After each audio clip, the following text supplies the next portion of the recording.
करण्याच्या करता आलोय. मी त्याच्यामध्ये तुम्हाला आव्हान करण्याच्या करता आलोय. इंदापूर शहरातल्या नागरिकांच्या रहदारीच्या दृष्टीनं महत्वाच्या असणाऱ्या शिरसोडी सुगाव या ऐतिहासिक उजनी बॅकवॉटरवरील पुलाचं काम देखील आम्ही मार्गी लावलं.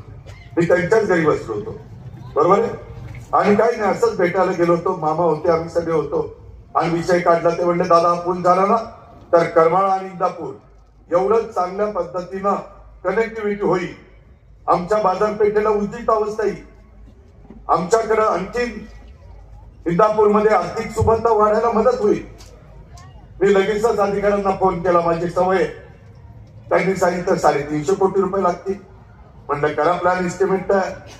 प्रस्ताव तयार झाला. दत्तामामाचं ऑफिस, दत्तामामा त्याचा पाठपुरावा करत होतं आणि त्याच्यानंतर आम्ही तो पूल मंजूर केला. जवळपास 400 कोटी रुपयाचा पूल. सर अशी चर्चा करत असताना त्याच्यातून माझ्या इंदापूरचा विकास होणार आहे, त्याच्यातून माझ्या करमाळा आणि इंदापूरची कनेक्टिव्हिटी वाढणार आहे, त्याच्यातून दोन्ही तालुक्याचं, दोन्ही जिल्ह्याचं, पुणे आणि माझं सोलापूर त्या जिल्ह्याचा एक धुवा त्याच्यातून साधला जाणार आहे. या सगळ्या गोष्टी करायच्या असतात. का नाही बाकीच्यांनी केलं? तुमच्यातले तर काही काही लोक 19 वर्ष मंत्री होते. मग मंत्री असताना केलं काय? जॅकेट घातली,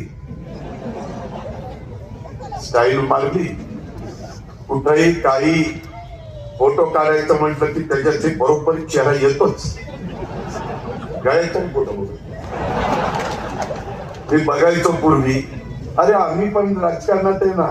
मी तर कधी, आता मी सहज बोलत होतो, 30 कॅमेरे आमच्या पुढे, 30 सारखे तपासताय. कुठं अजित पवारचा शब्द सापडतोय, कुठं ती घसरतोय, कुठं ब्रेकिंग न्यूज करता येते, काय करता येतं.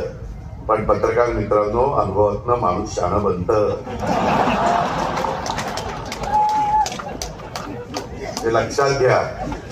आम्ही ह्याच इंदापूरमध्ये येऊन एक शब्द वापरला होता, जे आमच्या ग्रामीण भागातली जनता सहज वापरून जाते, म्हणून आम्ही आपलं घुमडे बैठकीमध्ये वापरला. जे मला धो धो धो धो.